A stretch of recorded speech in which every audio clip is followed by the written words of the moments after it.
we've all felt it, right? That unique stress of moving house, all the boxes, the bubble wrap. The dread that your favorite lamp is in a million pieces somewhere. Exactly. But let's flip the script for a second. Imagine you're the one owning the moving company. Wow, okay.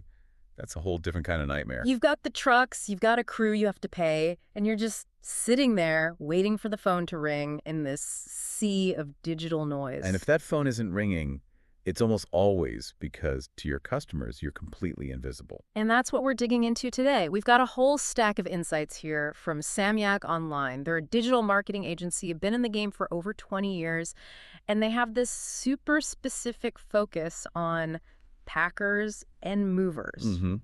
And the reason this is so fascinating isn't just about moving a couch. It's because this whole industry relocation, it's become this perfect little case study for how search is changing. Oh, so? Well, we're going from like taping flyers on telephone poles to having to deal with AI and large language models. Okay, let's start with the basics, though. The source material here calls moving a high-trust service. That feels a little bit like marketing jargon to me. What does that actually mean for the business owner? It just means the stakes are incredibly personal. I mean, you're not buying a toaster online. You are literally letting strangers into your bedroom to handle all of your possessions. Right. So that old spray and pray, marketing flyers, generic ads, it just doesn't work. It can't build trust. So if I'm a customer and I search packers and movers near me, and a company pops up first, that's still not enough? Not anymore, no. Visibility is just step one. The sources really hammer this idea of reputation management. Okay. If you show up on Google Maps, but you have no verified reviews, or your star rating is like hidden somewhere, you're dead in the water. The customer is looking for that social proof before they even think about clicking on your website. That makes sense. And that brings us to content. Samyak Online talks a lot about proving competence through your content. I'm guessing that means more than just a blog post that says, we're great at moving. Right. That's just fluff. No one cares. They're talking about utility. Think printable moving checklists. Okay. Or seasonal promotions, guides on how to pack fragile electronics. When you give away that kind of knowledge for free, you're signaling, we are the professionals here. Okay, that's pretty standard content strategy. Yeah. But this is where the sources took a sharp turn for me. They started to separate traditional SEO, AI SEO, and something called LLM Yes, SEO. this is the big shift. So break it down for me. I get traditional SEO, ranking for keywords, but what on earth is LLM SEO? Okay, think of it like this. Traditional SEO is like the old library card catalog. You search for the word mover, and Google gives you a long list of websites that contain the word mover. Got it. A list of links? The list of links, AI SEO, and specifically LLM SEO. Yeah. That's about convincing the librarian. We're moving into a world where people don't search lists anymore. They just ask a question. To ChatGPT or Gemini or whatever. Exactly. They'll ask, who is the best affordable mover for antiques in Delhi? Or recommend a cross-country mover in the USA. And the AI gives them a specific answer, not 10 blue links. It synthesizes an answer.